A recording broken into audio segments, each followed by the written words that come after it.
Marlène, Marco et Jean-Claude te présentent. Tu les inculqueras. La référence biblique se trouve dans Deutéronome chapitre 6, les versets 6 à 9. Deutéronome 6, les versets 6 à 9. Genèse, Exode, Lévitique, Nombre, Deutéronome, 5e livre de la Bible. Je souhaite que tu trouves la référence avant la prière, afin que tu sois totalement concentré sur cette dernière. Et nous commencerons ensuite notre étude. Prions.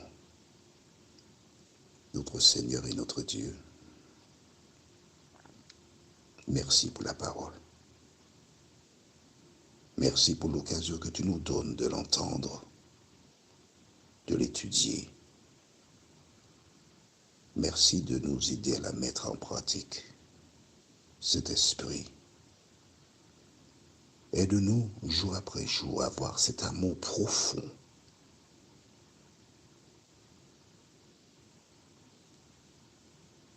car lorsque nous avons l'amour pour Dieu,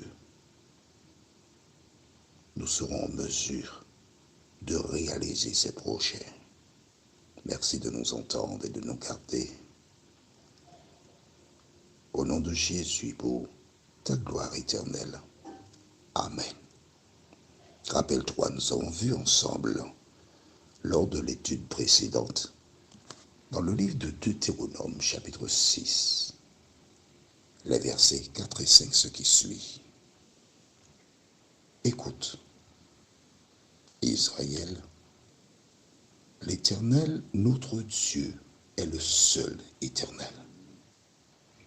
Et le verset 5, tu aimeras l'Éternel, ton Dieu, de tout ton cœur, de toute ton âme et de toute ta force.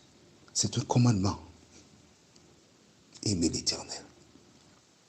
Je me rappelle quand j'étais jeune et qu'il y avait un match de football. Écoute, mais aussi, ne dis pas rien que ça. Mais attends, mais je te raconte.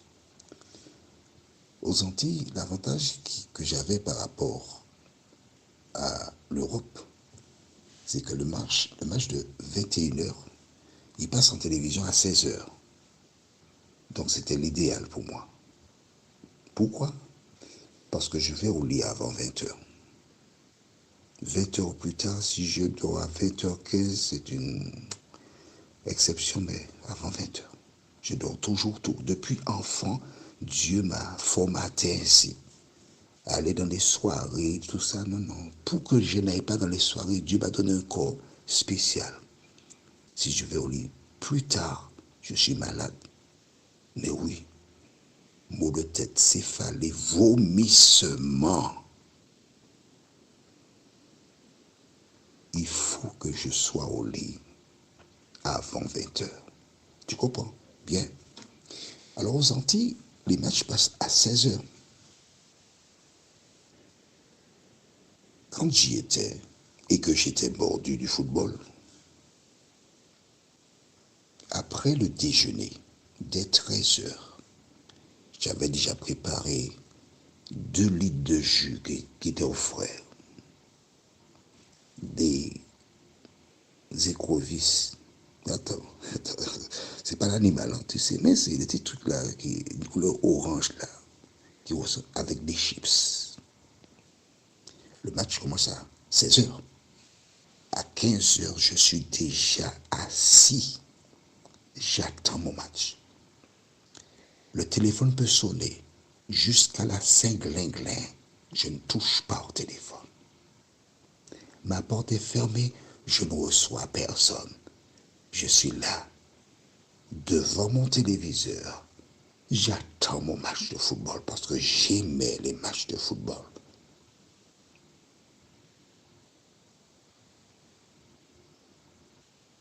As-tu compris?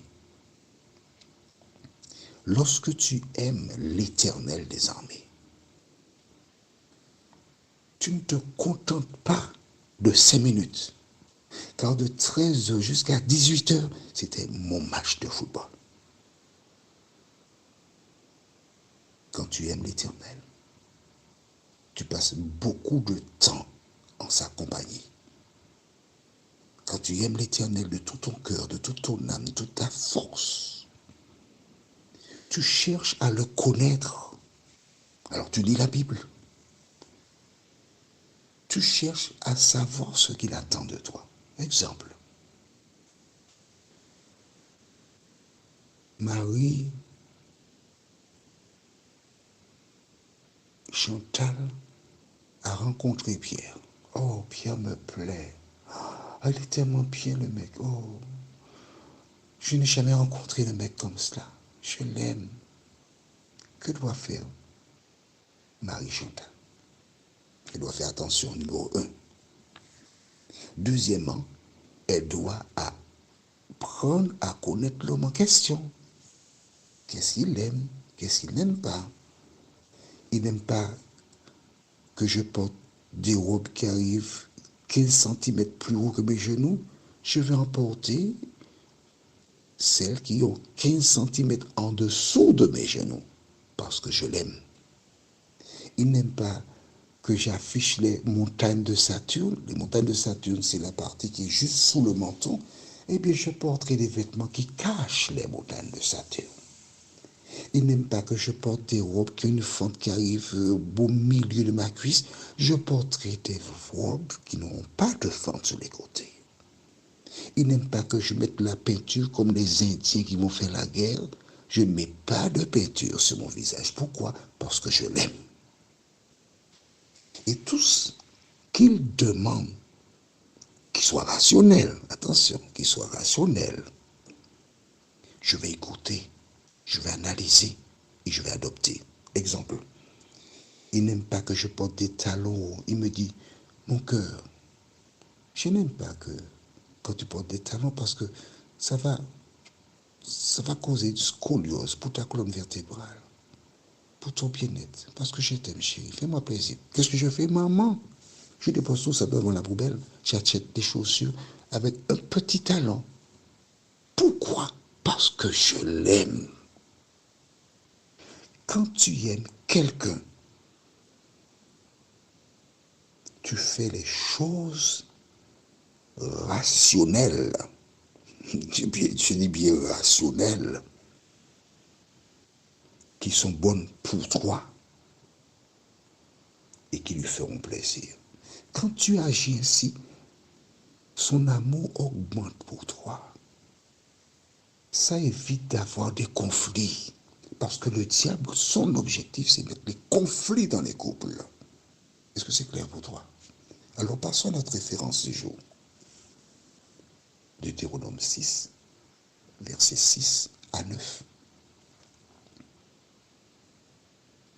Et ces commandements que je te donne aujourd'hui seront dans ton cœur. Tu les inculqueras à tes enfants et tu en parleras quand tu seras dans ta maison, quand tu iras en voyage, quand tu te coucheras et quand tu te lèveras. Verset 8. Tu les liras comme un signe sur tes mains et ils seront comme des frontaux entre tes cieux. Tu les écriras sur les poteaux de ta maison et sur tes portes. Ouais. Ah, nous sommes loin. Je te dis, nous sommes loin. Que dit la parole? Tu les inculqueras à tes enfants. Tu en parleras à quel moment?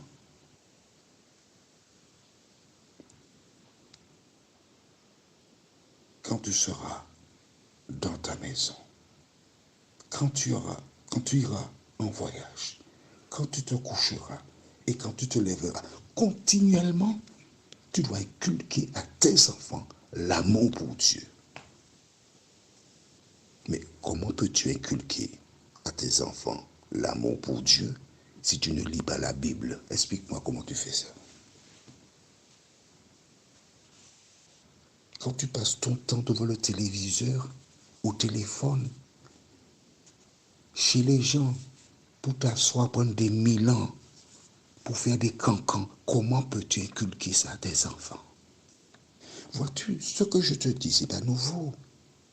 Je n'ai rien inventé. Je suis en train de te rapporter ce que tu lis avec moi dans la Bible. Est-ce que tu fais cela? Beaucoup de personnes déclarent, crois au Seigneur Jésus, tu seras sauvé. Crois au Seigneur Jésus, tu seras sauvé. C'est pas vrai, non? En dehors de croire au Seigneur Jésus, tu as la responsabilité d'aimer l'Éternel, la responsabilité d'inculquer ça à tes enfants.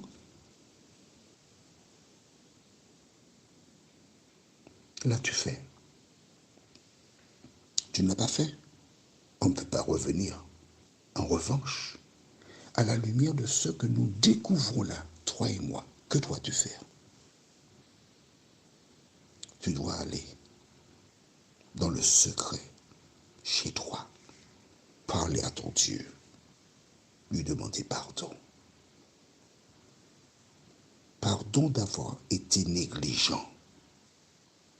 Pardon de n'avoir pas lu la Bible et de connaître ce qu'il attend de toi. Et une fois que tu as demandé pardon à Dieu, sincèrement, tu dois commencer à lire la Bible sérieusement, relever tout ce qu'elle dit et commencer à appliquer dans ta vie ce que tu vois dans la parole. Tu dois partager tes trouvailles avec tes enfants. Au lieu d'appeler pour dire, j'ai entendu, mais non. Tout ce que tu dois dire à tes enfants, c'est ce que Jésus a fait pour toi dans la journée. Ce que tu as découvert dans la Bible. C'est cela, ta responsabilité. Alors, tu comprends donc pourquoi tu n'as pas d'enfant? Dieu t'a protégé. Tu ne remplissais pas les conditions. En dehors de cela, tu ne connais pas ce que l'avenir te causerait. Combien de personnes qui ont perdu un enfant tragiquement et qui, à la suite de cela, ont perdu la tête? Tu ne sais pas pourquoi, mais Dieu sait pourquoi. Prions, notre Seigneur et notre Dieu. Merci pour la parole. Merci pour Jésus.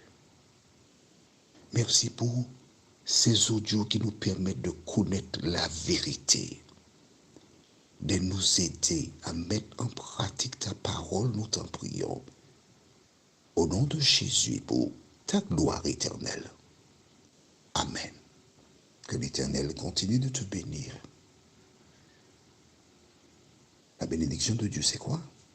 C'est que tu entendes ces audios et que tu mettes en pratique ce que l'Éternel t'ordonne. Notre prochaine étude sera Instruis l'enfant, et la référence est Proverbe 22, verset 6. Proverbe 22, verset 6. Il me tarde de te retrouver. Que l'Éternel continue de te bénir.